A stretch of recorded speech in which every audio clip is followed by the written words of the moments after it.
నమస్తే. తెలంగాణ విద్యా కమిషన్ రాష్ట్ర ప్రభుత్వానికి ఒక నివేదిక ఇచ్చింది. తెలంగాణ విద్యారంగంలో సమూల మార్పులు రాబోతున్నాయని. దాంతో పాటుగా ప్రైవేటు, కార్పొరేటు అనబడుతున్న పాఠశాలలు, కళాశాలల్లో ఫీజుల నియంత్రణ అంశం కూడా అందులో ఉన్నది. వాళ్ళ పత్రికల్లో అదొక ప్రధానమైన వార్త. ఇంతక వీరు చేసిన రికమెండేషన్లు ఎట్లా ఉన్నాయి? నిజంగానే తెలంగాణలో విద్యారంగాన్ని సమూలంగా మార్చబోతున్నాయా? వీటికి సంబంధించిన విషయాలు మాట్లాడదాం మనం. తెలంగాణ ఉద్యమకారులు, తెలంగాణ లెక్చరర్ల సంఘం నాయకులు మధుసూదన్ రెడ్డి గారు మన దగ్గర ఉన్నారు. వారితో మాట్లాడదాం. సార్ నమస్కారం. ఈ మధ్య మీరు అక్కడక్కడ చాలా గరం అవుతున్నారు. మరి మీకేమన్నా పనులు, పైరవీలు ఏమి కావట్లేదా గవర్నమెంట్‌తో? తర్వాత దానికి పోదాం మనం. అంటే ప్రభుత్వము అనేటటువంటిది లేదా పనులు అనేటటువంటివి లేదా మీ భాషలో పైరవీలు అనేటివి మా భాష ఎందుకంటే అందరి భాష అది. అంటే మేము పనులు అనుకుంటాం, మీరు పైరవీలు అనుకుంటారు. సరే ఏది అనుకున్నా కానీ పనులు అనుకున్న మేరకు జరుగుతలేవు అనేటటువంటిది వాస్తవం ఇక్కడ గవర్నమెంట్‌లో. గవర్నమెంట్లో. హ్మ్. ముఖ్యంగా విద్యాశాఖను చాలా దగ్గర నుంచి చూస్తున్నా కాబట్టి విద్యాశాఖ కేంద్రంగా మనం కనుక మొత్తం ఈ పరిపాలనను కనుక మనము చూస్తే అంటే ప్రజల యొక్క ఆకాంక్షలకు అనుగుణంగా ఈ ప్రభుత్వం యొక్క పనితీరు ఉందా అంటే అది సందేహంగానే కనిపిస్తుంది. ఈ 2 ఏళ్ల అనుభవం ఇది. 2 ఏళ్ల అనుభవంలో హ్మ్. అట్లా అని చెప్పి ప్రభుత్వం పోవాలి, ఇంకేదో ప్రభుత్వం రావాలనేటటువంటి పరిస్థితి లేకపోయినా ఈరోజు 2 సంవత్సరాల ప్రభుత్వంలో ఈ 10 సంవత్సరాలలో గత 10 సంవత్సరాల్లో జరిగినటువంటి దాష్టికాలను 10 సంవత్సరాల్లో దోచుకున్నటువంటి వ్యక్తుల యొక్క పట్ల ఈ ప్రభుత్వం వ్యవహరిస్తున్నటువంటి తీరు కానీ ప్రతి విషయంలో కూడా ఒక అసంతృప్తి కనిపిస్తుంది. ఇప్పటి వరకు 2 సంవత్సరాలలో ఖచ్చితంగా ఎవరినన్నా ఒకరికి జైలుకు పంపారంటే ఎవరికి జైలుకు పంపలేదు. అంటే మీరు పంపాలని కోరుకుంటున్నారు వాళ్ళ 100% కోరుకుంటున్నానండి. సంపాలని కోరుకుంటున్నా. సంపాలి, ఉరి తీయాలి. ఎవరిని? ఎవరైతే తప్పులు చేసిండ్రో వాళ్ళని. నెక్స్ట్ అదే గవర్నమెంట్ వస్తే అరే రానియండి, ఏ గవర్నమెంట్ వచ్చినా ఏంది, స్టిక్ అయి ఉంటారా? 100%. నేనేమంటున్నా, ఆ ప్రభుత్వములో ఉరితీతకు అర్హమైనటువంటి అనేక కేసులు జరిగినాయి. అంత కసి ఎందుకుంది మీకు? అరే ఉన్న విషయం చెప్తున్నానండి. నేనేమంటున్నా, ఏ దాంట్లో అవినీతి జరగలేదు చెప్పండి. ప్రజాభవన్లో కట్టినటువంటి కుక్కల గూడు కూడా అవినీతి జరిగింది కదా. 12 లక్షలని పేపర్లలోనే వచ్చింది కదా. తర్వాత ఇప్పుడు నేను చెప్తే ఒక సామాజిక కోణంలోనో లేకపోతే నన్ను వేధించారు కాబట్టి చెప్తున్నాడనో, కానీ ఆ ఇంటి కోయిలనే కూస్తుంది కదండి. ఆ ఇంటి కోయిల చాలా చక్కగా కూస్తుంది కదా. ఒకప్పుడు మీరంతా కలిసిమెలిసి తిరిగిన వారు, అరే మిత్రులుగా నేనేమంటున్నా వెలిగిన వారే కదా మీరంతా. నేనేమంటున్నా అంటే రేవంత్ రెడ్డి ప్రభుత్వం వచ్చింది కాబట్టి మధుసూదన్ రెడ్డి అనే లెక్చరర్ల సంఘ నాయకునికి ఒక ధైర్యం వచ్చిందా? ఇప్పుడు రేవంత్ రెడ్డి ప్రభుత్వం రావాలని కోరుకున్న మాట వాస్తవము. మీరు నా ఇంటర్వ్యూలో అన్నారు ఆ మాట. ఆ దుష్ట పరిపాలన అంతం కావాలని కోరుకున్నటువంటి మాట వాస్తవము. ఆ జాతి అంతం కావాలని కూడా కోరుకున్నటువంటి మాట వాస్తవం. చాలా పెద్ద స్టేట్మెంట్ ఇది. అరే నేను స్పష్టంగా చెప్తున్నా కదా. మీరు ఏకంగా నేను జాతి ఏం జాతి చేసింది? జాతి అనేటటువంటి ఏం చేసింది? మిమ్మల్ని ఏం చేసింది జాతి జాతి? అనేది ఏ కంటెస్ట్ లో మాట్లాడుతున్నాను కూడా నేను మీకు చెప్తా. జాతి అంటే రేవంత్ రెడ్డి మాట్లాడిన కంటెస్ట్ ఇవాళ లో, మొత్తం బయట కేటీఆర్ జరుగుతున్న ఆందోళనలో మాట్లాడినటువంటి కంటెస్ట్ లో నేను ఒక మాట చెప్తాను. అంటే ఇక్కడ ఈ మధ్యకాలంలో కుమ్మెర ఘటన నేపథ్యాన్ని చేసుకొని చూసినప్పుడు మొత్తము రెడ్డి సామాజిక వర్గం మీద మాట్లాడుతున్నారు. అరే అందరిని అనడం ఏమిటి అనే ప్రశ్న వస్తున్నది. ఎవరో కొందరిని అనాలే, అందరిని ఎట్లా అంటామని ఒక ప్రశ్న వస్తున్నది. మీరేమంటున్నారు? మొత్తం సామాజిక వర్గమే అని మీరు అంటున్నారు. ఇప్పుడు ఈ రాష్ట్రములో జాతికి సంబంధించినటువంటి అంశాలను ప్రస్తావించింది ఇద్దరు. ఆ, నువ్వు ఏ జాతికి జాతి పితవురా అని ముఖ్యమంత్రి మాట్లాడాడు. ఉమ్, దానికి కౌంటర్గా కేటీఆర్ గారు ఏం మాట్లాడినరు, నేను రాణి రుద్రమ జాతి అని అన్నాడు. ఉమ్. ఆ 2 జాతుల గురించే నేను మాట్లాడుతున్నా. వాళ్ళు ఏ కంటెస్ట్లో మాట్లాడారో నాకు తెలియదు. వాళ్ళిద్దరు అంటే మీరు అంతం మాట్లాడినటువంటి చేయాలనుకున్న కంటెస్ట్లో జాతి ఏది మరి? ఆ? మీరు అంతం చేయాలనుకున్న జాతి ఏది? అంటే ఇప్పుడు ఏదైతే జాతి అనేటటువంటి వాళ్ళిద్దరి మధ్యలో చర్చ జరిగిందో, ఉమ్. ఈ 10 సంవత్సరాలలో ఏ జాతి పరిపాలన అయితే జరిగిందో ఆ జాతి అంతం కావాలని కోరుకుంటున్నాను నేను. అది మీరు మొత్తం దీన్ని జనరలైజ్ చేస్తున్నారు ఎందుకు అంటున్నా? అరే జనరలైజ్ చేసేది ఏముందన్న, జాతి అనేటటువంటిది ఏ ఏ అంశంలో ఆ జాతి విచక్షణ లేకుండా ఈ రాష్ట్రం యొక్క ప్రయోజనాలను దృష్టిలో పెట్టుకొని పనిచేసిండ్రు. అసలు ఆ 90% కుటుంబ ప్రయోజనాల కోసమే పనిచేసిండ్రు. మిగతా 10% ఏమైనా చేస్తే జాతీయ ప్రయోజనాల కోసం పనిచేసి ఉండొచ్చు.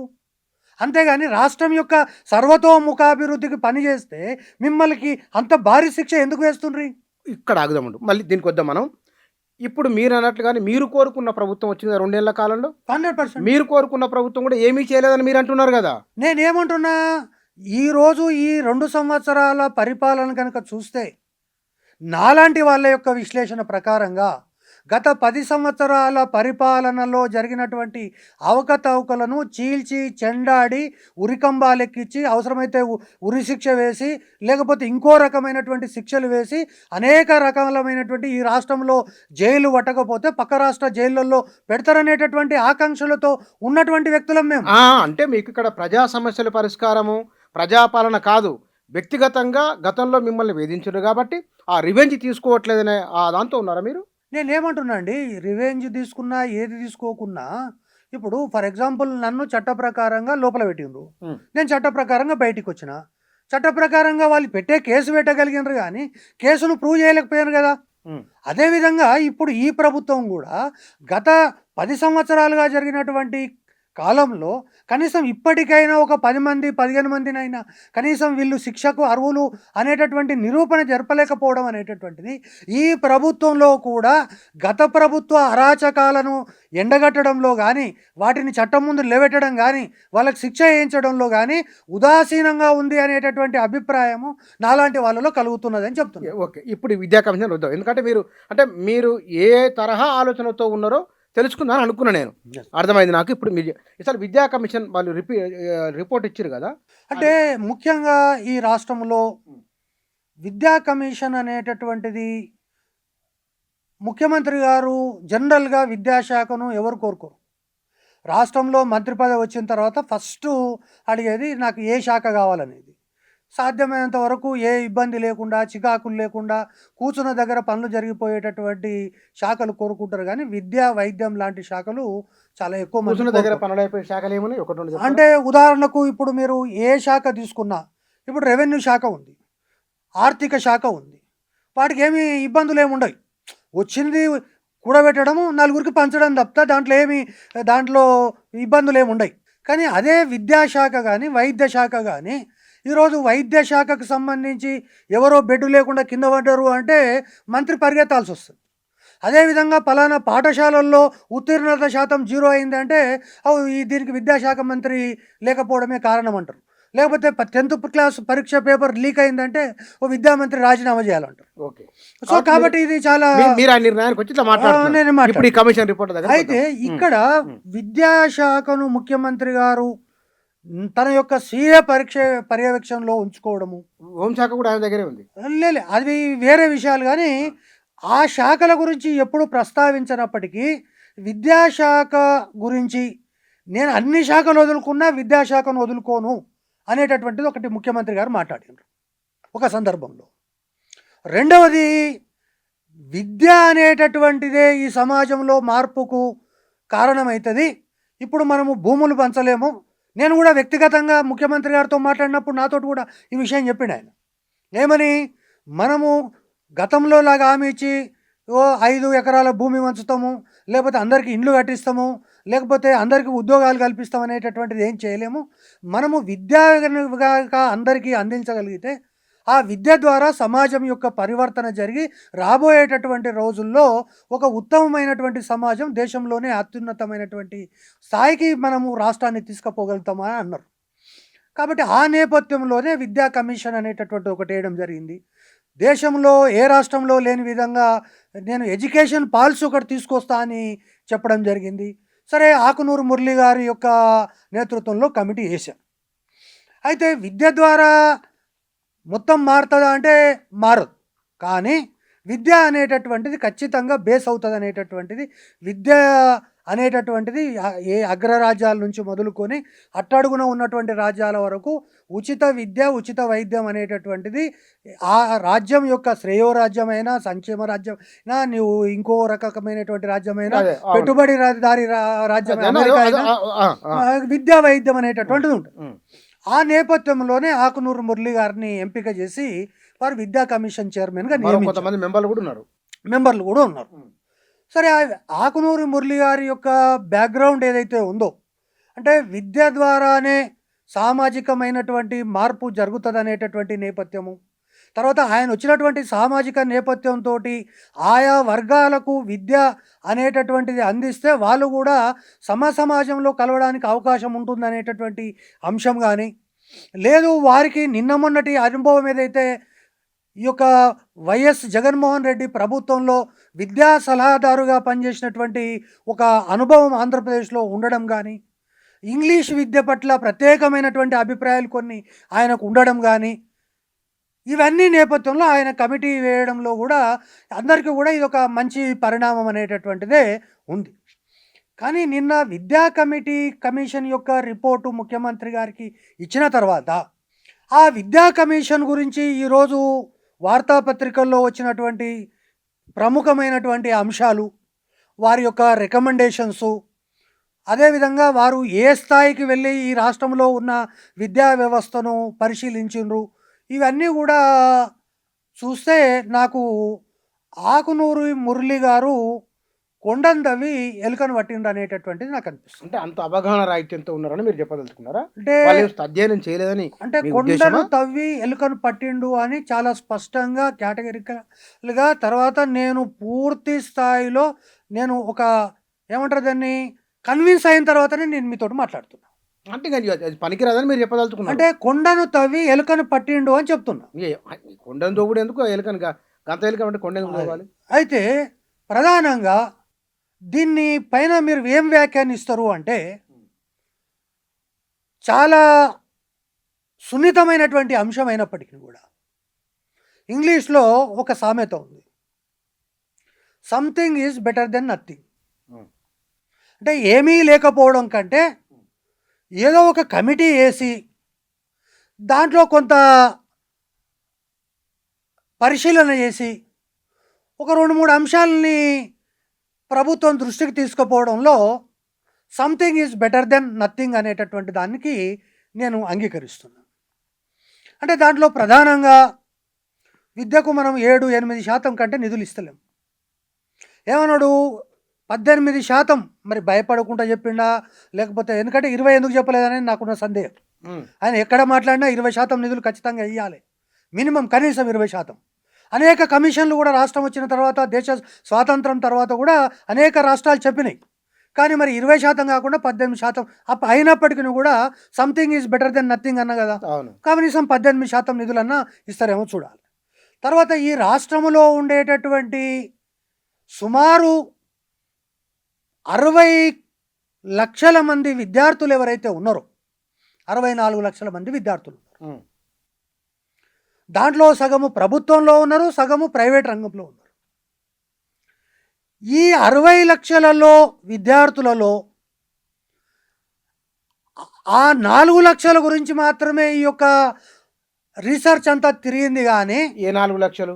64 లక్షల్లో 4 లక్షల గురించి మాత్రమే ఈ రీసెర్చ్ అంతా తిరిగింది. కానీ ఈ రాష్ట్రములో ఉండే సుమారు 27,000 ప్రభుత్వ పాఠశాలలకు సంబంధించి, వాటి పునర్నిర్మాణానికి సంబంధించి, వాటి బలోపేతానికి సంబంధించి ఇందులో ఒక అక్షరము కూడా రాయని మాట సత్యము. అంటే ప్రభుత్వ విద్యారంగాన్ని పట్టించుకోలేదు. ప్రభుత్వ విద్యారంగాన్ని 27,000 పాఠశాలలు ఏవైతే ఉన్నాయో, సుమారు 30 లక్షల మంది విద్యార్థులు ఎవరైతే చదువుతున్నారో వాళ్ళ గురించి కనీసం ఒక్క సెకండ్ కూడా ఆలోచించినటువంటి పాపాన ఈ రాష్ట్ర విద్యా కమిషన్ పోలేదు. ఎందుకంటారు? అంటే వాళ్ళకి అసలు తట్టలేదు. తట్టకపోవడం ఏంటి? అంటే ఉన్నదే తెలంగాణ విద్యా కమిషను. ఆ కమిషన్ వేసింది ప్రభుత్వం. నేనేమంటున్నా, మీరు మొత్తము ఆ యొక్క కమిటీ రిపోర్ట్ మొత్తం జరగండి. ఈ రాష్ట్రంలో ప్రాథమిక పాఠశాలలు ఎన్ని ఉన్నాయి, సెకండరీ పాఠశాలలు ఎన్ని ఉన్నాయి, జూనియర్ కాలేజీలు ఎన్ని ఉన్నాయి, వాటికి ఇంకా ఏమేమి వసతులు అనదనంగా కొనసాలే, ఎక్కడ కూడా దాంట్లో రిపోర్ట్లో లేదు. మాట బ్రీఫ్గా ఆ రికమెండేషన్ చెప్తారా ఏమన్నా వర్షం బట్టి, దాన్ని బట్టి అర్థమవుతుంది ఎంతో కొంత. ఇప్పుడు ముఖ్యంగా నేను ఇంతకుముందు something is better than nothing అన్న. అవును. దాంట్లో కొన్ని సూచనలు, కొన్ని ఈ యొక్క కళాశాలలు పాఠశాలలకు సంబంధించినటువంటి అకాడమిక్ స్టాండర్డ్స్ను, అది ప్రైవేట్ రంగం కానీ ప్రభుత్వ రంగం కానీ, ఆ యొక్క స్టాండర్డ్స్ను పరిశీలించడానికి కానీ ఒక నియంత్రణ కమిటీ, చట్టబద్ధమైనటువంటి ఒక కమిటీని ఇందులో ప్రతిపాదించారు. అదేవిధంగా ఫీజుల నియంత్రణ అనేటటువంటిది దాదాపు ఈ రాష్ట్రంలో 1991 సరళీకృత ఆర్థిక విధానాలు వచ్చిన తర్వాత ఈ మొత్తం దేశంలో అత్యంత ప్రమాదకరమైనటువంటి స్థితిలో కార్పొరేటు ఇంటర్నేషనల్ స్కూల్స్ యొక్క దోపిడీ, ఇవన్నీ ఏదైతే 2 తెలుగు రాష్ట్రాల్లో జరుగుతున్నాయో వాటిని నియంత్రించడానికి చట్టబద్ధమైనటువంటి ఒక రెగ్యులేటరీ అథారిటీ ఉండాలి. ఫీజులు ఎవడి ఇష్టం వచ్చినట్టుగా వాడు పెంచుకోవడానికి వీలు లేదు అనేటటువంటి ఒక చట్టబద్ధమైనటువంటి కమిషన్ ఉండాలనేటటువంటి రికమెండేషన్ ఒకటి ఇవ్వడం జరిగింది. ఇంతకుముందు మేము మనవి చేసినట్టుగా 18% నిధులు, అంటే సుమారు 10% నిధులు పెంచాలనేటటువంటిది, సరే ఆయన ఏదేమో కోరిండు, చేస్తారా చేయరా వేరు, కానీ అంతవరకు దీన్ని ఒప్పుకోవచ్చు. నేను ఇప్పుడు అసలు విషయం ఏం చెప్పదలుచుకున్నా అంటే, something is better than nothing అన్న. అవును. Nothing is better than nonsense. ఇది కొంచెం విచిత్రంగా ఉంది. Nothing is better than nonsense. ఇందులో ఉన్న మిగతా అంశాలన్నీ కూడా నాన్ సెన్స్. అంటే ఏమాత్రము లోక జ్ఞానం అంటే ఏమీ లేకుండడం కంటే, చెత్త ఉండడం కంటే ఏమీ లేకుండా ఉండడం మంచిది. అదే అదే అదే అంటే దాంట్లో ఇప్పుడు ఇందులో ఆయన చాలా గొప్పగా వారు నొక్కి వక్కానించాడు. ఏమని? నేను ఇచ్చినటువంటి సిఫారసులన్నీ ఆచరణాత్మకమైనవి, అంటే ప్రాక్టికల్గా అమలు అయ్యేటివి ఇచ్చిన, ఇవన్నీ అమలు చేయడానికి సాధ్యమైన ఇచ్చిన అంటాడు.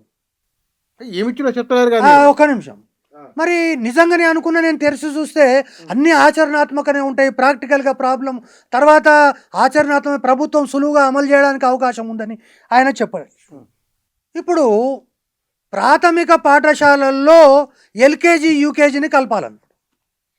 ఇప్పుడు ఎల్కేజీ యూకేజీ ఎక్కడుంది? అంగన్వాడీలలో నడుస్తుంది. అంగన్వాడీలలోనే ఎల్కేజీ యూకేజీ నడుస్తుంది. అవును. మరి ఎల్కేజీ యూకేజీ కనుక నువ్వు ప్రాథమిక పాఠశాలల్లో వెళ్ళినట్లయితే అంగన్వాడీలో ఉండేదెవరు? నర్సరీ విద్యార్థులు మాత్రమే ఉంటారు. నర్సరీ విద్యార్థులు అంటే ఎంత? 8 నెలలకు. అంటే 8 నెలలకు ఒక అంగన్వాడీ పెడతావు.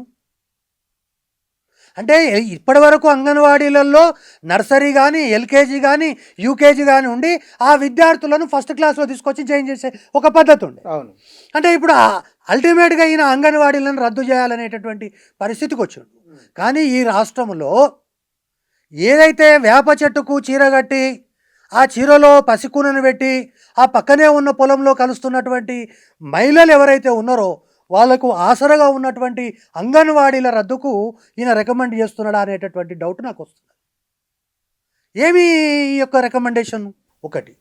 రెండవది, అసలు ఉన్న నాలుకకు మందేస్తే, కొండ నాలుకకు మందేస్తే ఉంద నాలుక పోయినట్టుగా ఈ మధ్యకాలంలో మీరు చాలా, మనం కూడా మాట్లాడితే young India integrated residential schools అంటారు. అవును. ముఖ్యమంత్రి గారి కాన్స్టిట్యున్సీలో కట్టిండ్రు, హుజూర్ నగర్ కాన్స్టిట్యున్సీలో కట్టిండ్రు, బట్టి విక్రమార్క కాలేజీల్లో శరవేగంగా పనులు జరుగుతున్నాయి. ముఖ్యమంత్రి గారు ఏమంటున్నారు? ఈ రాష్ట్ర వ్యాప్తంగా ప్రతి నియోజకవర్గానికి ఒకటి యంగ్ ఇండియా రెసిడెన్షియల్ స్కూల్ పెట్టంటున్నారు. మంచిదేగా, మీకెందుకు అభ్యంతరం? నాకేం అభ్యంతరం లేదు. మరి దాంట్లో కొన్ని అభ్యంతరాలు ఉంటాయి, అది చెప్పిన మీకు. యంగ్ ఇండియా రెసిడెన్షియల్ స్కూల్స్ అనేటటువంటివి కులము, మతము, ప్రాంతము ఆధారంగా కాకుండా అందరికీ సమీకృతమైనటువంటి పెట్టండి. కులం కుల కుల ప్రస్తావన ప్రతిపాదన లేకుండా కుల పెట్టండి. ప్రస్తావన లేకుండా అంతేగాని అందులో బీసీ రెసిడెన్షియల్కి ఒక పాఠశాల, ఎస్సీ రెసిడెన్షియల్కి ఒక పాఠశాల, ఎస్టీ రెసిడెన్షియల్కి ఒక పాఠశాల, మైనార్టీ రెసిడెన్షియల్కి ఒక పాఠశాల పెడితే అవి రేపు రావణ కాష్టంగా మారుతుందని మన ఇద్దరం ఊర్లో కులాలు ఉన్నట్లే ఇక్కడ ఉన్నట్లే ఆ లెక్క. ఊరిని తీసుకొచ్చి ఆడ పెట్టినట్టు అది అయితే. ఒకటి. ఉమ్. మరి ముఖ్యమంత్రి గారు పెట్టినటువంటి యంగ్ ఇండియా రెసిడెన్షియల్ స్కూల్స్ ఒకవైపు కన్స్ట్రక్షన్ జరుగుతుండగానే ఇప్పుడు ఈ యొక్క విద్యా కమిషన్ చైర్మన్ గారు 400 తెలంగాణ రెసిడెన్షియల్ స్కూల్స్ పెట్టాలంటాడు. అవును. తెలంగాణ రెసిడెన్షియల్ స్కూల్స్ ఏవైతే తెలంగాణ పబ్లిక్ స్కూల్స్ అంటున్నాడు ఈయన. అంటే పబ్లిక్ స్కూల్స్ అంటే ఈయన కాన్సెప్ట్ ఏంటి?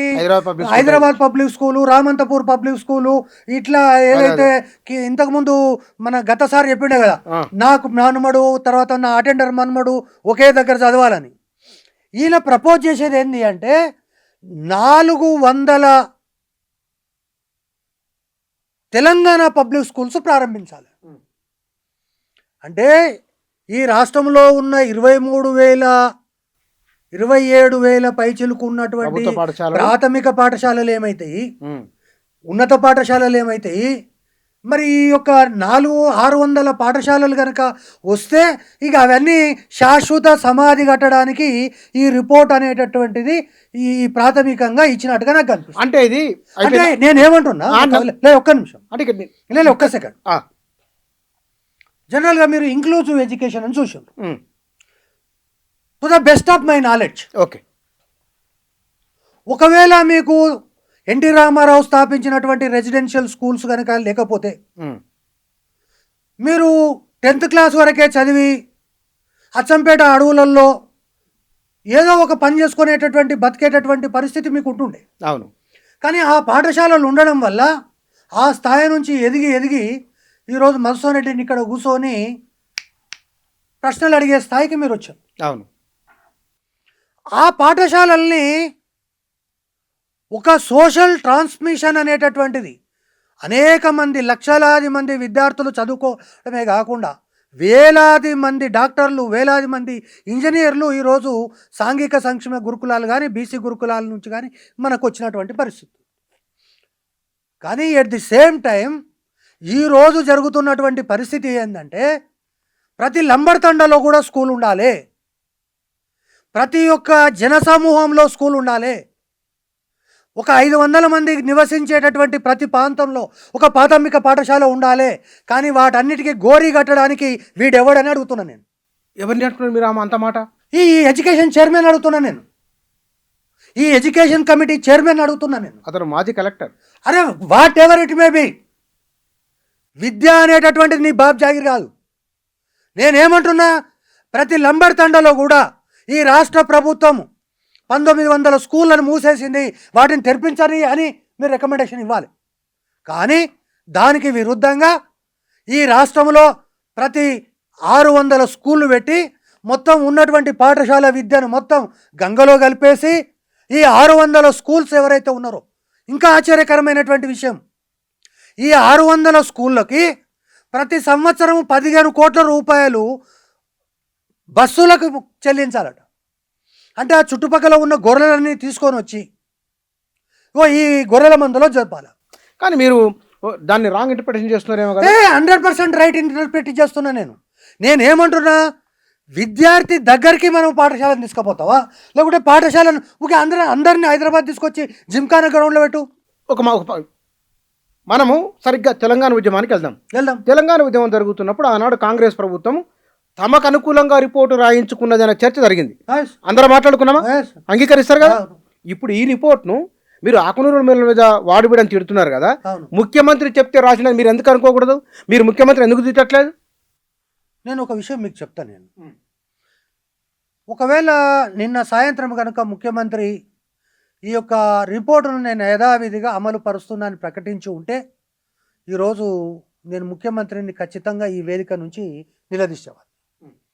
ఇప్పటికి కూడా చెప్తున్నా, నీకు విద్యాశాఖ మీ అధీనంలో ఉంది కాబట్టి ఈ యొక్క రిపోర్ట్ అనేటటువంటిది ఒక 5-6 మంది వ్యక్తులు కూర్చొని వాళ్ళ యొక్క వ్యక్తిగతమైనటువంటి ఆలోచనలని క్రోడీకరించి ఈ రాష్ట్రములో విద్యను అభ్యసిస్తున్నటువంటి 1 కోటి మంది యొక్క విద్యార్థుల యొక్క భవిష్యత్తును అగాధంలోకే నెట్టేటటువంటి ఒక ప్రయత్నమే ఈ నివేదిక. ఈ నివేదికను ఇంప్లిమెంట్ చేసే క్రమంలో నువ్వు అనేక రకాలైనటువంటి ఖచ్చితంగా చర్చకు పెట్టండి.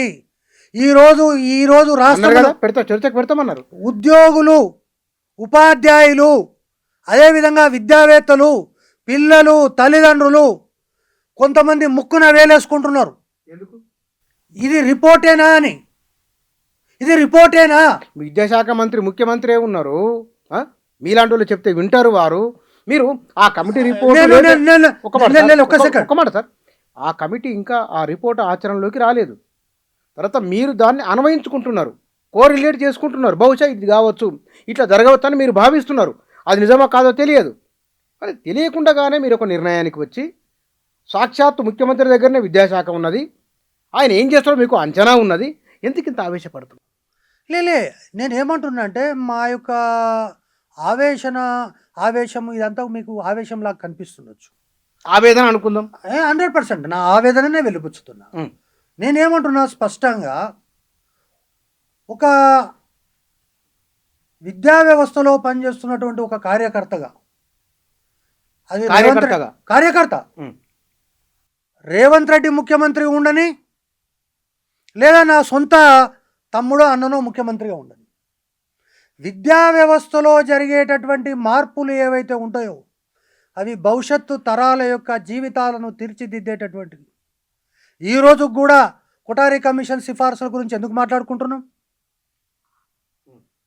కొఠారి కంటే మునగాడా ఈయన? కొఠారి కంటే ఈయన మునగాడా? ఈ రాష్ట్రంలో కొఠారి కమిషన్ సిఫారసులు మొట్టమొదట పివి నరసింహారావు అనేటటువంటి ఒక మేధావి ఈ రాష్ట్రంలో కొఠారి కమిషన్ సిఫారసులను దేశంలోనే మొట్టమొదటిసారి అమలుపరిచినటువంటి ఘన చరిత్ర 2 తెలుగు రాష్ట్రాల్లో ఉంది. 10+2+3 విద్యా విధానాన్ని ఈ రాష్ట్రంలో అమలుపరిచింది పివి నరసింహారావు గారు. రెసిడెన్షియల్ పాఠశాలను తీసుకొచ్చి అమలుపరిచింది పివి నరసింహారావు గారు. ప్రపంచ విజ్ఞానాన్ని తెలుగు విద్యార్థులకు అందించాలని చెప్పి తెలుగు అకాడమీని స్థాపించింది పివి నరసింహారావు గారు. నువ్వు ఏ రకంగా 10+2+3 విద్యా విధానాన్ని భూస్థాపితం చేయాలని నిర్ణయించుకున్నావు? కొఠారి కంటే ఎక్కువ నాలెడ్జ్ నీకుందా? నంబర్ 1.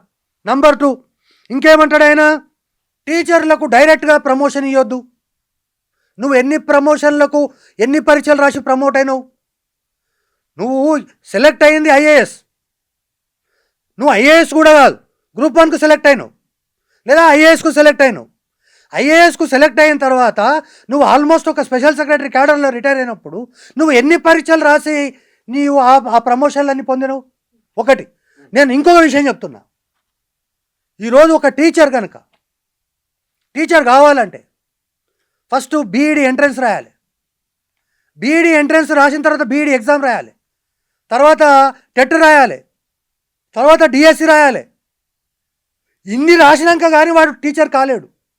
అటువంటి టీచర్లను అవమానించే హక్కు నీకు లేదని చెప్తున్నా.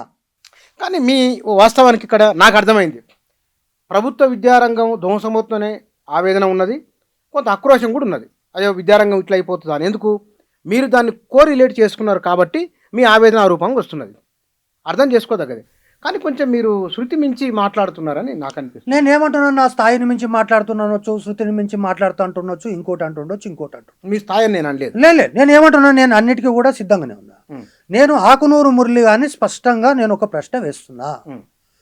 ఈ ప్రపంచంలో విద్యార్థుల యొక్క మార్కుల ఆధారంగా అధ్యాపకుల యొక్క పనితీరును, లేదా విద్యార్థుల యొక్క అటెండెన్స్ ఆధారంగా పనితీరును, ఇవన్నీ కూడా అనేక చర్చలు జరుగుతున్నాయి.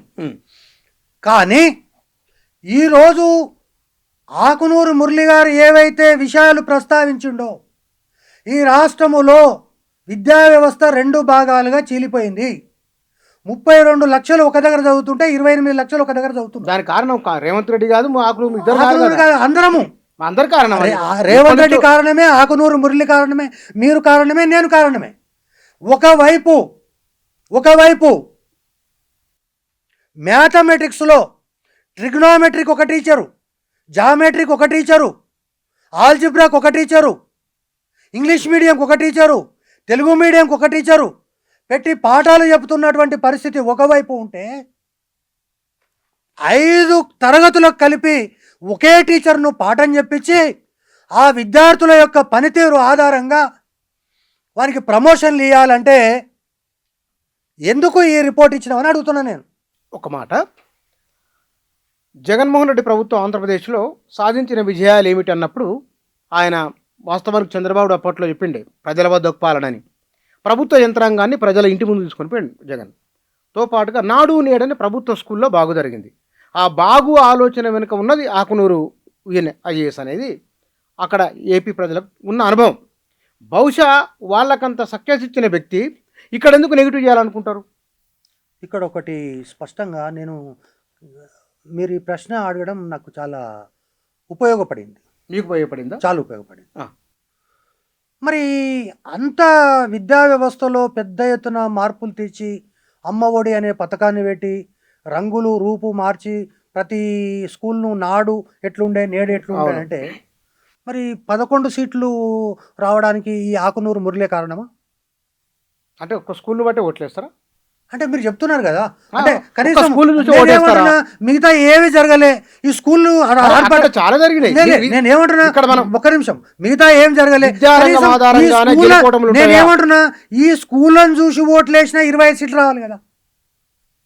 నేను ఇంకా స్పష్టంగా చెప్పదలుచుకున్నా, ఒకవేళ ఈ ఆకునూరి సిఫారసులు కనుక ఈ రేవంత్ రెడ్డి ప్రభుత్వం అక్షరాల అమలు పరిస్తే ఆంధ్రాలో వచ్చినటువంటి 11 సీట్లే కాంగ్రెస్ పార్టీకి వచ్చేటటువంటి ఎన్నికల్లో వస్తాయనేటటువంటి విషయాన్ని స్పష్టంగా చెప్పదలుచు. ఒక మాట అనుకుందాం, ఇప్పుడు ఈ రిపోర్ట్ నన్ను యథాతథంగా అమలు చేయలేదు, కాంగ్రెస్కి ఎన్ని సీట్లు వస్తాయి వచ్చే ఎన్నికల్లో? నేను కాంగ్రెస్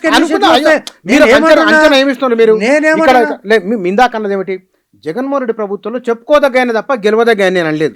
చెప్పుకోదగ్గ నాడు నేడు బడి ఉంది, పబ్లిక్ లో ఒక అనుభవం.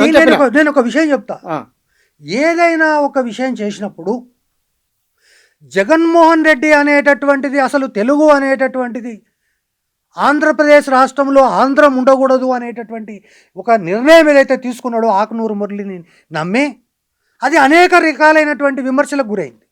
చివరాఖరికి ఈ దేశ అత్యున్నతమైనటువంటి రాష్ట్రపతి తర్వాతి స్థానంలో ఉన్నటువంటి వెంకయ్య నాయుడు లాంటి వాళ్ళు కూడా ఇదేంటి తెలుగును అమ్మ భాషను ఎవరైనా ఈ విధంగా అమ్మకానికి పెడతారని కూడా మాట్లాడినటువంటి సందర్భం ఉంది. తర్వాత అనేక మంది నీలాంటి వాళ్ళు నాలాంటి వాళ్ళు ఇదంతా చర్చ ఎందుకు, మాతృభాషలోనే విద్యాబోధన, ప్రాథమిక విద్యాబోధన అనేటటువంటిది మాతృభాషలోనే జరగాలనేటటువంటివి ప్రపంచవ్యాప్తంగా కొన్ని వేల గ్రంథాలు ఉన్నాయి, కొన్ని వేల స్టడీస్ ఉన్నాయి. మరి ఈ పెద్ద ఆయన ఏం చెప్తాడు, ఎల్కేజీ నుంచి ఇంగ్లీష్ మీడియమే చదవాలట, ఈ రాష్ట్రంలో తెలుగు ఉండనే కూడదట. మరి ఎక్కడి నుంచి వచ్చింది? ఇంగ్లీషే నీ యొక్క జీవితాన్ని రెండు కారణాలు ఉన్నాయి. ప్రైవేటు రంగంలో చదువుకున్న పిల్లలకేమో వాడు ఇష్టం ఉన్న భాష తీసుకుంటున్నాడు, లైఫ్లో సెటిల్ అవుతున్నారు. కూలీనాలు చేసుకునే వాళ్ళు ఊళ్ళలో ఉండే వాళ్ళ పిల్లలేమో తెలుగు చదివి అక్కడనే ఆగిపోతున్నారు.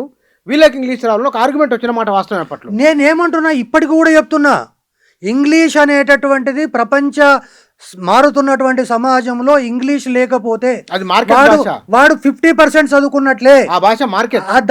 వాడు ఓన్లీ బస్సుల పేర్లు చూడడానికి, బస్సు ఏ ఊరికి పోతుందానికి, యోగక్షేమాలు తెలుసుకోవడానికి, ఉత్తరాలు రాయడానికి మాత్రమే పనికొస్తాడు. ఖచ్చితంగా నీకు ఒక ఉద్యోగం సెటిల్ కావాలంటే ఖచ్చితంగా రావాలి, ఇంగ్లీష్ రావాలి. కానీ నేను చెప్పేటటువంటి విషయం ఏంటంటే, నువ్వు పుట్టిన మరుక్షణమే నేను ఆవకాయ పెడతా అంటే అది ఏమాత్రం అరగని విషయం. ఇక్కడ మిస్కమ్యూనికేషన్ అవుతుంది. తెలుగు భాష ఎల్కేజీ యూకేజీ కాదు, పీజీ డిగ్రీ వరకు తెలుగు ఉండవలసిందే. మాతృభాష ప్రభుత్వ స్కూళ్ళు, ప్రైవేటు, కార్పొరేటు, తెలుగు నేలపై చదువుకున్న ప్రతి వారు తెలుగు నేర్చుకోవాల్సిందే, పీజీ డిగ్రీ వరకు. అందులో నేనేమంటున్నా అంటే, మనం ఇద్దరము ఒక చదువుకున్నటువంటి ఒక విద్యా వ్యవస్థలో ఉన్నటువంటి కార్యకర్తలుగా కాకుండా మనము గ్రామీణ ప్రాంతంలో ఇప్పుడు ఒకవేళ మనమే ఏదైనా గొర్రెలు మేపడమో బర్రెలు మేపడమో, మీరు గొర్రెలు మేపడం మేము బర్రెలు మేపుతున్నాం అనుకుందాం, మనం ఒక కట్ట మీద కూర్చొని మాట్లాడుకుంటాం. ఈరోజు విద్యా వ్యవస్థ లోపల ప్రాథమికమైనటువంటి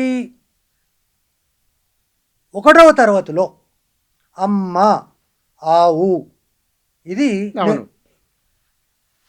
ఇది మేము చదువుకున్నాం. అందరు చదివింది అదే. అందరు ఇప్పుడు చదివింది. కూడా అవే. మరి ఈ మేధావి ఏం చెప్తున్నాడు?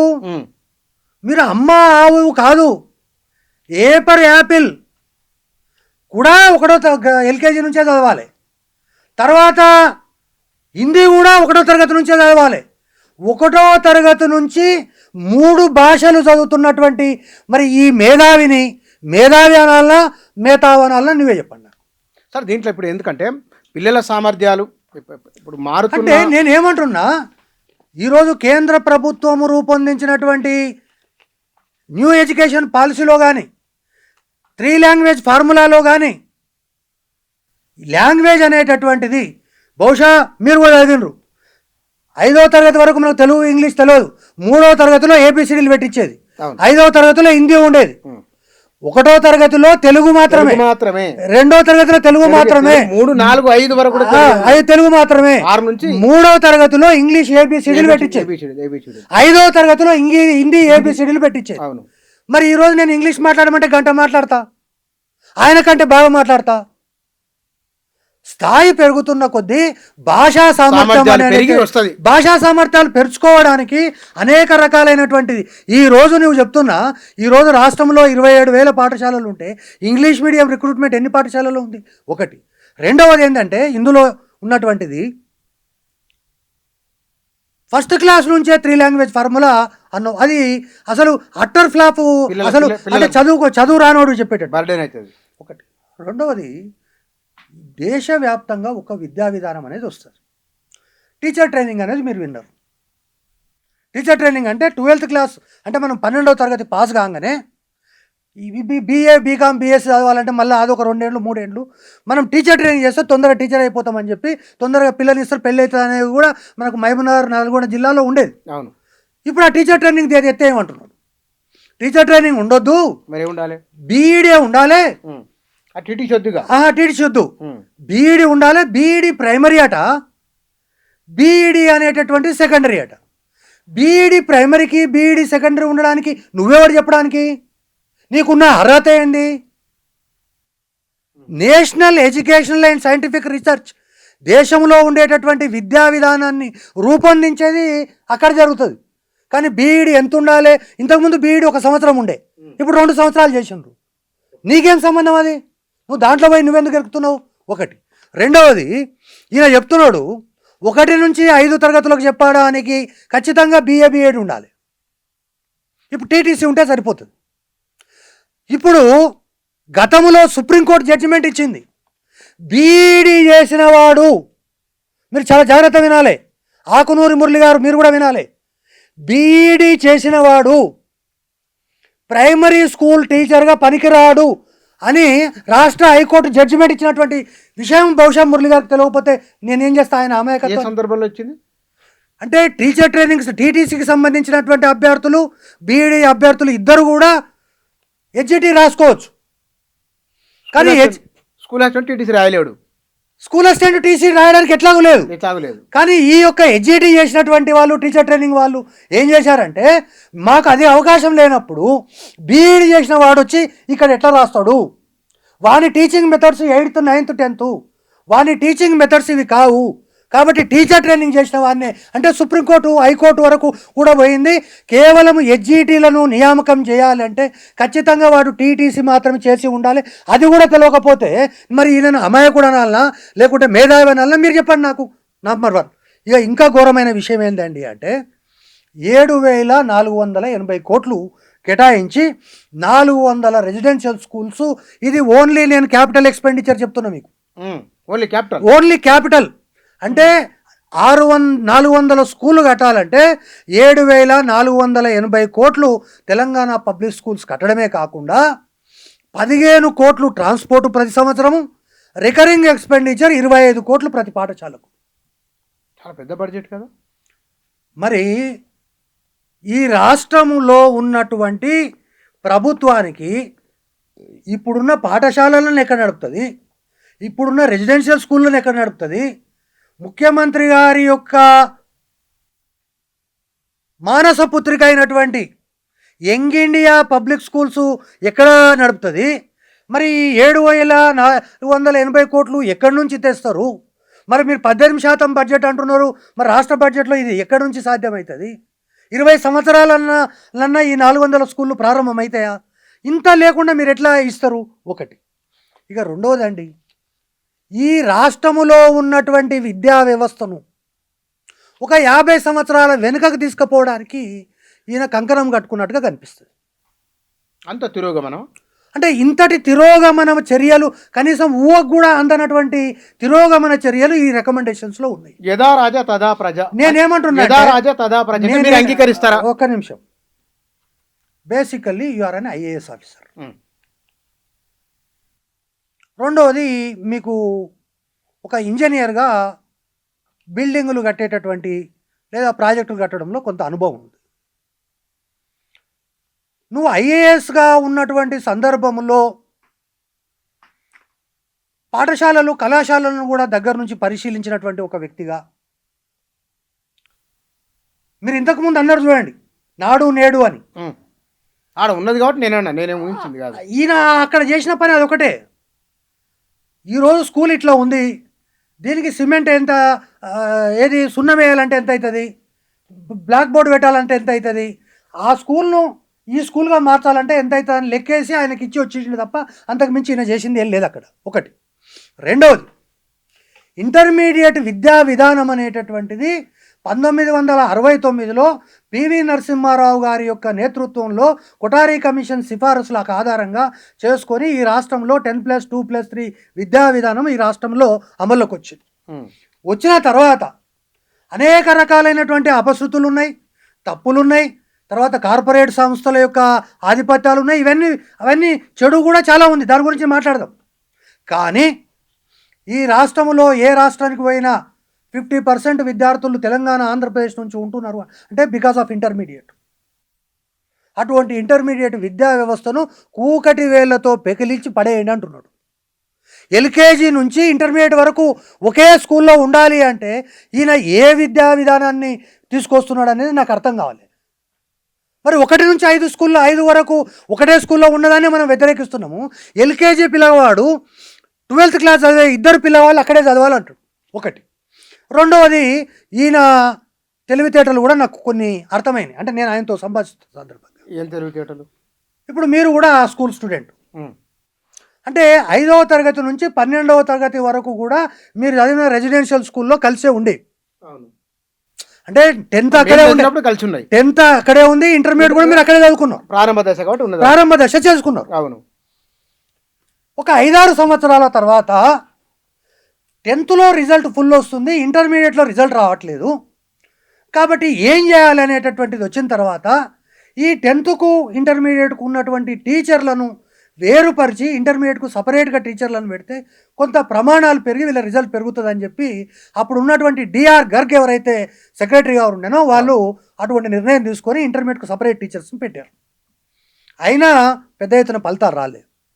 అరే ఎక్కడ కూడా ఒక ఎంసెట్ సీట్ రావట్లేదు అని చెప్పి 2-3 జిల్లాలకు కలిపి ఎక్సలెన్సీ సెంటర్స్ పెట్టి రాష్ట్ర వ్యాప్తంగా ఉన్నటువంటి ఉత్తములైనటువంటి విద్యార్థులను తీసుకొని వచ్చి గౌలిదొడ్డులో పెట్టి ప్రవీణ్ కుమార్ గారి ఆధ్వర్యంలో దాదాపు 500-600 మంది విద్యార్థులను ఒక చోట చేర్చి ఒక్కొక్క టాపిక్ ఒక టీచర్ను పెట్టి ఈరోజు వాళ్ళందరినీ చూపించి ఇగో మాకు సోషల్ వెల్ఫేర్లో ఇన్ని మెడిసిన్ సీట్లు వచ్చినాయి, ఐడి సీట్లు వచ్చినాయి అని చెప్తున్నటువంటి తరుణంలో ఈరోజు మారుతున్నటువంటి సమాజంలో ప్రయత్నం మంచిదా కదా చెప్తలేరు మీరు. నేనేమంటున్నా, ఆ విధంగా చేయడం వల్ల విద్యా వ్యవస్థ ఉన్నత దశకు పోయింది, మంచి జరిగింది. మరి నువ్వేమంటున్నావు, ఇప్పుడు ఎల్కేజీ పిల్లలతో పాటు 12th క్లాస్ పిల్లల్ని కూర్చోబెట్టమంటున్నావు. మరి నువ్వు తిరోగమనమా ఇది పురోగమనమా? ఒకటి. రెండవది, ఈయన ఎక్కడున్నాడు? 9వ తరగతి చదివేటటువంటి 8వ తరగతికి పాఠం చెప్పే విద్యార్థితోటే 8వ తరగతిలో విద్యార్థి వాడు ఫిజికల్ సైన్స్ అంటే కెమిస్ట్రీ వాడే చెప్తాడు, ఫిజిక్స్ వాడే చెప్తాడు, బయాలజికల్ సైన్స్ అంటే బాటనీ వాడే చెప్తాడు, జువాలజీ వాడే చెప్తాడు. ఇక్కడ ఇంటర్మీడియట్కి వచ్చే వరకల్లా బాటనీలో ఫిజియాలజీ ఒకటి చెప్తాడు, జంతు శరీర ధర్మశాస్త్రాన్ని ఇంకోటి చెప్తాడు, అంటే ఈ విధంగా ట్రిగోనామెట్రీ, జామెట్రీ అనేక రకాలుగా అవును. మారిపోయినాయి. దానికి ఫిజికల్ కెమిస్ట్ ఒకటి చెప్తాడు, తర్వాత ఆర్గానిక్ ఒకటి చెప్తాడు, ఇనార్గానిక్ ఒకటి కెమిస్ట్ చెప్తాడు. అట్లా చెప్తేనే ఈరోజు మనం జాతీయ స్థాయి పోటీ పరీక్షలకు పోటీ పడేటటువంటి పరిస్థితి లేకుంటే ఈ విద్యా విధానం తీసుకొచ్చి ఏం చేస్తావు? ఒకటి. ఇంకా ఘోరమైన విషయం ఏంటంటే ప్రొఫెసర్ దయారత్నం అనేటటువంటిది వైస్ ఛాన్సలర్ జేఎన్టీయు యూనివర్సిటీ. 2004లో ప్రొఫెసర్ దయారత్నం తోటి ఒక కమిటీని రాష్ట్ర ప్రభుత్వం వేసింది, ఉమ్మడి రాష్ట్ర ప్రభుత్వం. ఉమ్మడి రాష్ట్ర ప్రభుత్వం. అరే ఈ పరీక్షలు తర్వాత ఈ ఎంట్రన్స్ ఎగ్జామ్స్ ఇవన్నీ వద్దు, బిట్స్ పిల్లనేలాగా మనం కూడా ఇంటర్మీడియట్ తోటే ఇద్దాము మార్కులతోటి అంటే, అప్పుడు ఆయన ఇచ్చినటువంటి రికమెండేషన్స్ ఏంటంటే 25% 2008లో తీసుకొని 2009, 2010, 2010 తర్వాత ఎంసెట్ను రద్దు చేయాలనేటటువంటి ఒక రికమెండేషన్ ఇచ్చాడు. ఆ రికమెండేషన్స్ 25% వెయిటేజ్ కానీ ఆగిపోయి ఈరోజు దేశంలో ఏ రాష్ట్రంలో ఉన్నటువంటి ఈవెన్ తమిళనాడులో కూడా ఈరోజు ఎంట్రన్స్ రాస్తే తప్ప జాతీయ స్థాయిలో నువ్వు ఐఐటి కావాలన్నా ఎంట్రన్స్ రాయాలి, ఎంసెట్ ఇది నీట్ రాయాలన్నా ఎంసెట్ రాయాలి, ప్రతిదానికి ఎంట్రన్స్ ఉంటే ఈయన రాష్ట్రంలో ఉన్న ఎంట్రన్స్లన్నీ రద్దుపాటు చేసి ఈరోజు ఇంటర్మీడియట్ మార్కుల ఆధారంగా చేయమని అంటే, ఈరోజు ఈ రాష్ట్రంలో ఉన్నటువంటి విద్యా వ్యవస్థలో 400 ప్రభుత్వ జూనియర్ కళాశాలలు ఉంటే 1500 ప్రైవేట్ జూనియర్ కాలేజీలు ఉన్నాయి. అంటే ఈ రాష్ట్రంలో ఉన్న విద్యా విధానం మొత్తం ఈ 400 కాలేజీలో ఎవడు ఉండడు, అంతా ప్రైవేట్ కాలేజీలో మయమైపోయేటటువంటి పరిస్థితి ఉంటుంది. ఎంసెట్ రద్దు చేయడం అనేటటువంటిది ఒక వైస్ ఛాన్సలర్ రికమెండ్ చేసి ఇంప్లిమెంట్ చేసి ఆచరణ సాధ్యం కాదు అని చెప్పి విడ్రా చేసుకున్నటువంటి ఈ రాష్ట్ర ప్రభుత్వాన్ని మళ్ళీ తప్పుదారి పట్టించేటటువంటి ప్రయత్నం ఏ విద్యార్థులతో మాట్లాడిన మీరు? ఇంటర్మీడియట్ విద్యార్థులు కోరిండ్రా, ఇంటర్మీడియట్ తల్లిదండ్రులు కోరిండ్రా, యాజమాన్యాలు కోరిండ్రా, ప్రభుత్వం కోరిందా?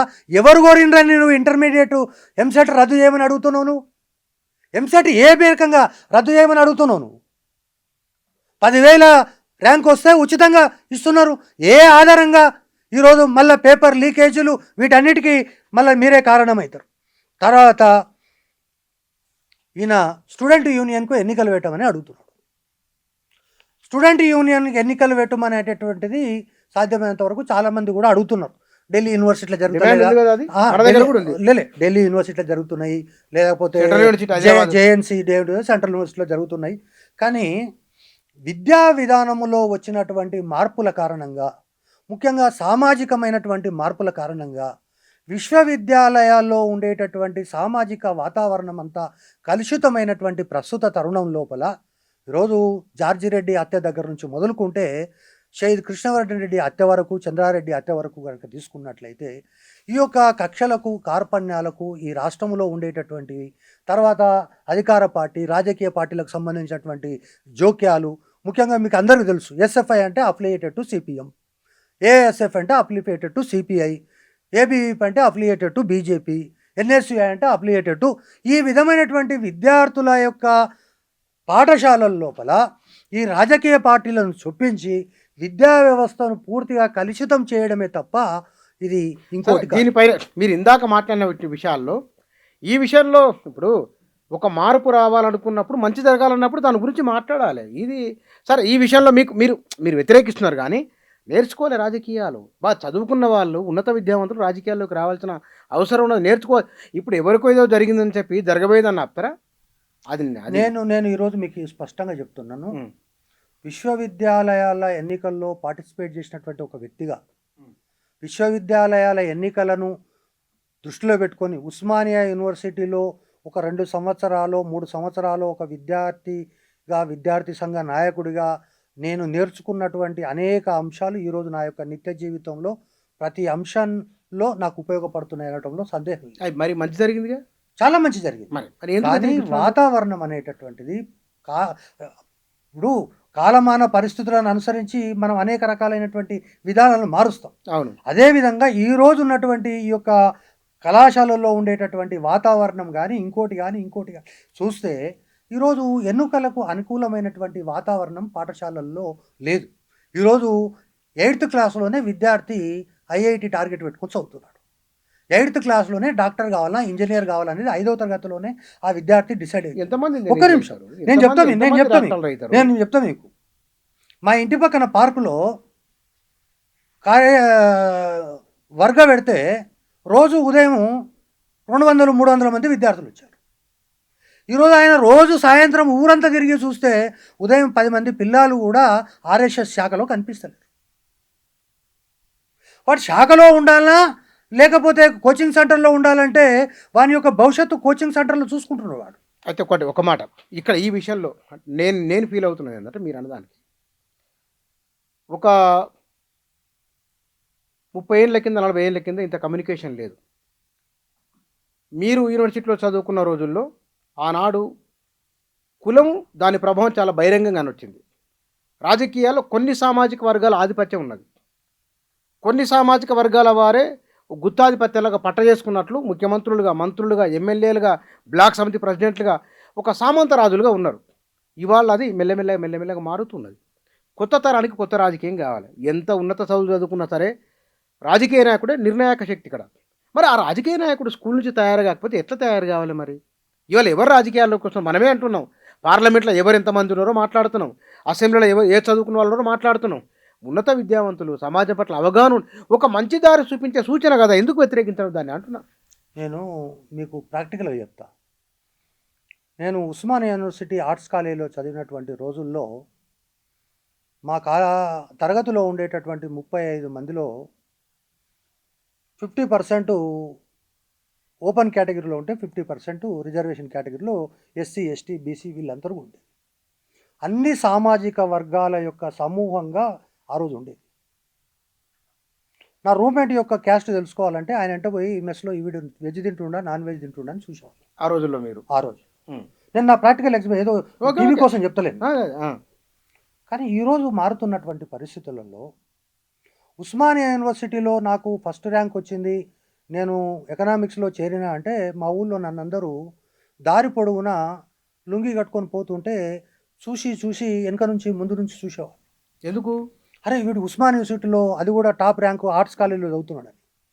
కానీ ఈరోజు ఉన్నటువంటి పరిస్థితుల్లో పొరపాటున నేను ఆర్ట్స్ కాలేజీలో అదే ఫస్ట్ ర్యాంక్ వచ్చి ఎంఏ ఎకనామిక్స్లో చేర్పి అంటే, ఏం సార్ పల్లారాజేష్ రెడ్డి మీ ఫ్రెండే కదా, ఇంజనీరింగ్ చదివిద్దా, అనవసరంగా అందులో ఎందుకు వేసినాం అనేటటువంటి పరిస్థితి ఒకటి. రెండవది, ఇప్పుడు ఆ యొక్క సామాజికమైనటువంటి మార్పుల కారణంగా ఈరోజు యూనివర్సిటీకి వస్తున్నటువంటి విద్యార్థులలో 199% మంది ఈ యొక్క చదువుకు అనేక దశాబ్దాలుగా దూరమై మొదటి తరపు విద్యార్థులు ఈరోజు యూనివర్సిటీల్లో ఉన్నారు. అంటే ఆయా సామాజిక వర్గాల నుంచి.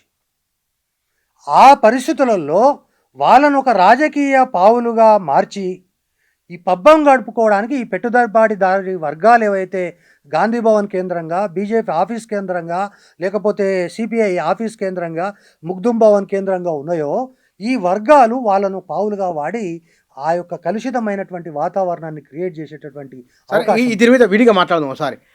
అయిపోయింది కదా మొత్తం ఇవాళ తెలంగాణ విద్యారంగం పైన ఈ కమిషన్ ఏదైతే రిపోర్ట్ ఇచ్చిందో దాని వలన ప్రయోజనానికంటే నష్టం ఎక్కువని మీ భావన? ఈ యొక్క సిఫారసులను యాజ్ ఇట్ ఈజ్గా ఇంప్లిమెంట్ చేస్తే ఇది రాష్ట్ర ప్రభుత్వానికి మరొక చారిత్రక తప్పిదమవుతుంది. Historical blunder mistake of Revanth Reddy government number 1. Number 2, ఇది విద్యా వ్యవస్థను 30 సంవత్సరాల వెనుకకు తీసుకుపోతుంది ఒకటి. రెండవది, ఈ 2 సంవత్సరాల పరిపాలనలో సరే శత్రువులపైన, అంటే శత్రువులు అంటే తెలంగాణను దోచుకున్న 10 సంవత్సరాలు దోచుకున్నటువంటి వ్యక్తుల పట్ల ఉదాసీనంగా ఉన్నాడనేటటువంటి విషయం పట్ల కానీ, లేదా ఈ 2 సంవత్సరాల పరిపాలనలో ప్రజలకు సంబంధించినటువంటి హక్కులు కానీ, లేదా ప్రజలకు సంబంధించినటువంటి స్వేచ్ఛాయుత వాతావరణం కానీ, లేదా ఈ రాష్ట్రంలో ఒక ప్రజాపాలన అనేటటువంటిది గతంలో కూడా చెప్పినా ఇప్పుడు కూడా మళ్ళీ చెప్తున్నా, గత పాలనకు ఈ పాలనకు ఉన్నటువంటి తేడా, Revanth Reddy is one among the cabinet ministers. కానీ ఆయన ఒక ముఖ్యమంత్రి, ఆయన ముఖ్యమంత్రి కింద మంత్రులంతా తాబేదారులుగా గత ప్రభుత్వంలో కొనసాగినట్టుగా ఈ ప్రభుత్వం లేదు. ఒక ప్రజా పరిపాలన కొనసాగుతుంది, ప్రజలకు హక్కులున్నాయి, ఎవరైనా స్వేచ్ఛగా మాట్లాడేటటువంటి పరిస్థితులు ఉన్నాయి. అనేక రకాలైనటువంటి చారిత్రకమైనటువంటి విషయాలను ఈరోజు లోకల్ బాడీ ఎన్నికలు కావచ్చు, అది ముడేస్తే చాలా పెద్ద ముడేయేది, కానీ చాలా చాకచక్యంగా ముఖ్యమంత్రి తన యొక్క నేర్పరితనంతో సాల్వ్ చేసిండు. దాదాపు దశాబ్ద కాలంగా పెండింగ్లో ఉన్నటువంటి బైఫర్కేషన్ ఎస్సీ బైఫర్కేషన్ అంశాన్ని సాల్వ్ చేసిండు.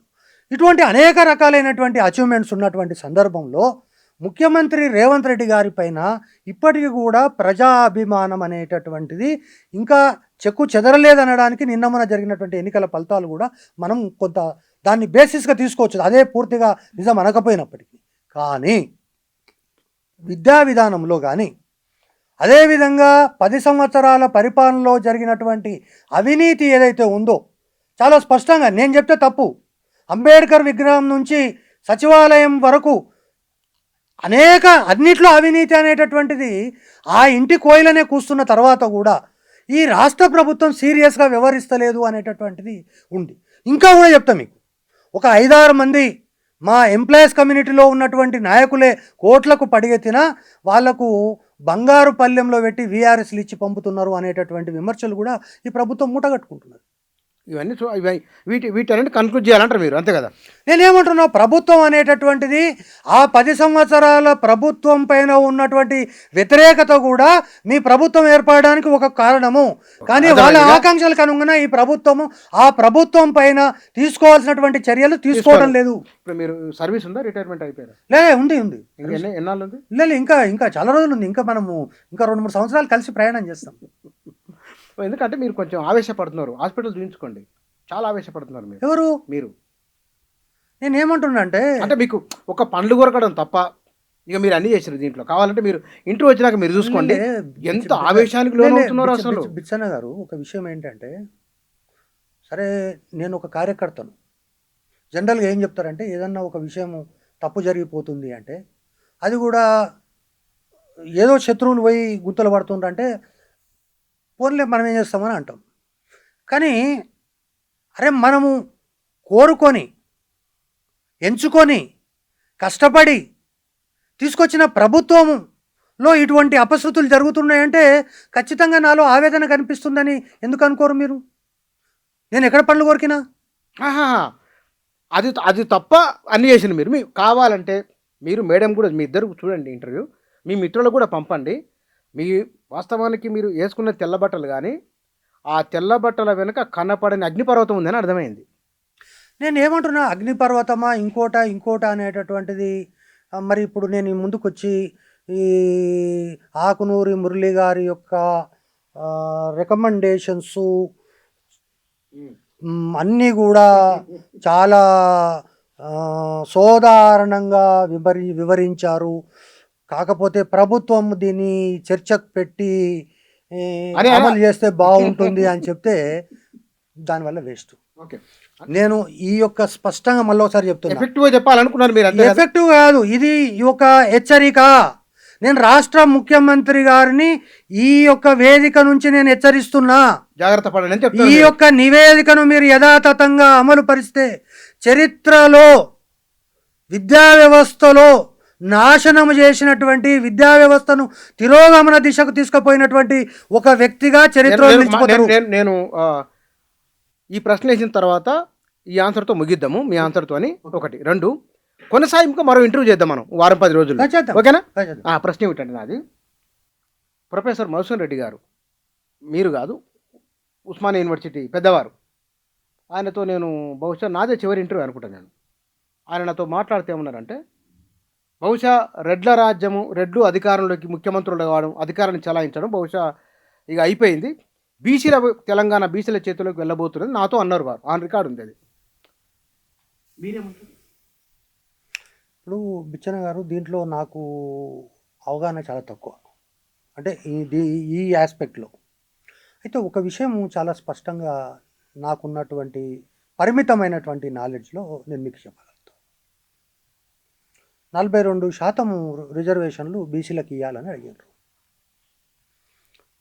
కానీ ఈరోజు స్థానిక సంస్థల ఎన్నికలు చూస్తే ఏ రకమైనటువంటి విశ్లేషణ అయినా, ఏ రకమైనటువంటి సర్వేలు చెప్పినా సుమారు 60-70% మంది బహుజన వర్గాల నుంచి ఈ యొక్క ప్రజా అంటే పబ్లిక్ అవును. రిప్రజెంటేటివ్స్గా అవును. వచ్చారు. అవును. కాబట్టి ఈ రాష్ట్రంలో, దేశంలో ఉండేటటువంటి సామాజికమైనటువంటి పరిస్థితులు ఏవైతే ఉన్నాయో, సామాజిక మార్పు అనేటటువంటిది క్రమక్రమంగా మారుతున్నటువంటి దశలో 0.5 ఉన్నటువంటి ఒక సామాజిక వర్గం 10 సంవత్సరాలు ఈ రాష్ట్రంలో ఒక నిరంకుశ పరిపాలనను కొనసాగించింది. 0.5 ఉన్నవాళ్ళు. హ్మ్. అంటే ఆ రోజు తెలంగాణలో సామాజిక చైతన్యం లేదా? అదేవిధంగా ఈ యొక్క పరిపాలన అనేటటువంటిది ఒకటి నాయకత్వము, రెండవది ఇంకోటి ఏది ఏమైనా కేవలము రెడ్డిలు పోయి బీసీలు వస్తే బీసీలకు ఏదో జరుగుతుంది అనేటటువంటిది, బీసీలు పోయి ఎస్సీలు వస్తే ఏదో జరుగుతుందని చెప్పి నిన్ననో మొన్ననో ఒక సామాజిక ఉద్యమకారుడు ఒక మాట మాట్లాడాడు. అసలు మున్నూరు కాపులు ఎట్లా బీసీలు అవుతారు అని ఆయన వాదం. మరి ఇప్పుడు మేమున్నాం కర్ణాటకలో, మేము బీసీలం. ఎవరు రెడ్లా? రెడ్లంతా బీసీలు. రెడ్డి అంటే కాపే కదా. బీసీలం అక్కడ. కాబట్టి ఇక్కడ వచ్చినటువంటిది ఏంటంటే సామాజికమైన 100% సోషల్ జస్టిస్ అనేటటువంటిది ఎక్కడ సాధ్యం కాని విషయం. కానీ చైతన్యం అనేటటువంటిది క్రమక్రమంగా ప్రజలలో నుంచి చైతన్యం రావాలి. ఆ గ్రామాల్లో ఉన్నటువంటి వాళ్ళకి ఎవరు పోయి జాజుల శ్రీనివాస్ గౌడో, ఆర్ కృష్ణయ్యనో లేకపోతే మీలాంటి వాళ్ళు పోయి ఎవరు ఉత్తేజితపరచలేదు ఒకటి. రెండవది అనేక మంది కులాల పేరు మీద పోయి ఇక మేము అసలు ఖమ్మం జిల్లాలో పలానా మధుర కాన్స్టిట్యున్సీలో నేను పోటీ చేస్తే అసలు రాష్ట్రంలోనే దేశంలోనే అత్యధిక మెజార్టీతో గెలుస్తున్నా అనుకున్న వాళ్ళు డిపాజిట్ కోల్పోయారు. కాబట్టి కేవలం అది ఒకటి మాత్రమే ప్రామాణికంగా ఎన్నికలు జరుగుతాయి అనేటటువంటిది ఆలోచన విధానం. అనేక మంది విద్యా వ్యవస్థలో వస్తున్నటువంటి మార్పులు.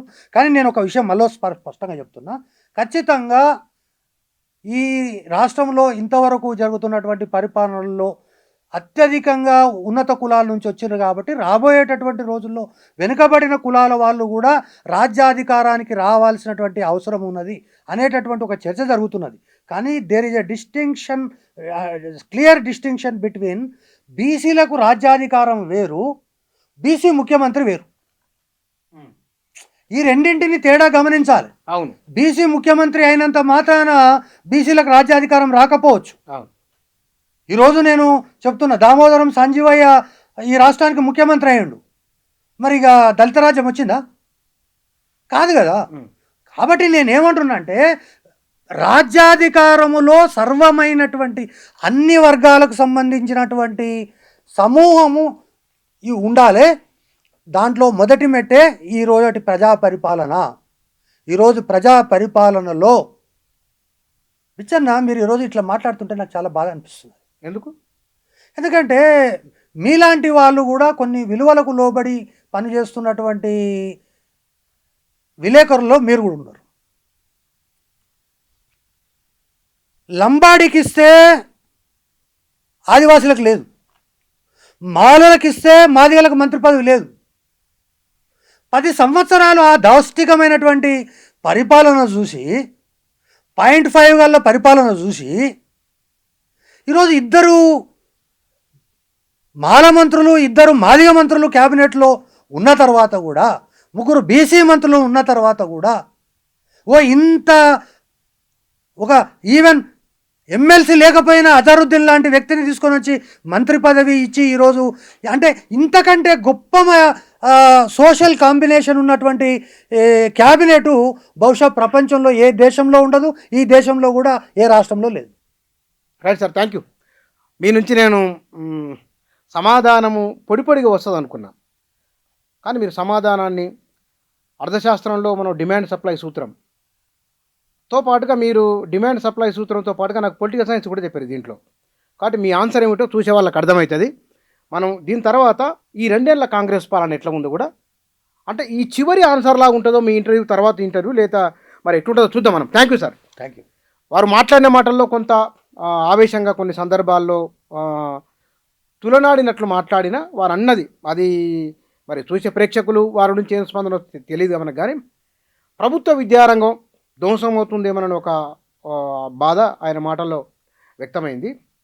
తో పాటుగా విద్యారంగ పునాది అది బలపడాలంటే ఈ సిఫార్సులు కాదు, మరికొంత మెరుగుపరచాలనే సూచన కూడా ఉన్నది. ప్రభుత్వము వీటి విషయంలో మరిన్ని ఎక్కువ జాగ్రత్తలు తీసుకోవాలని ఒక హెచ్చరిక కూడా వారి మాటల ద్వారా వ్యక్తమైంది. Thank you.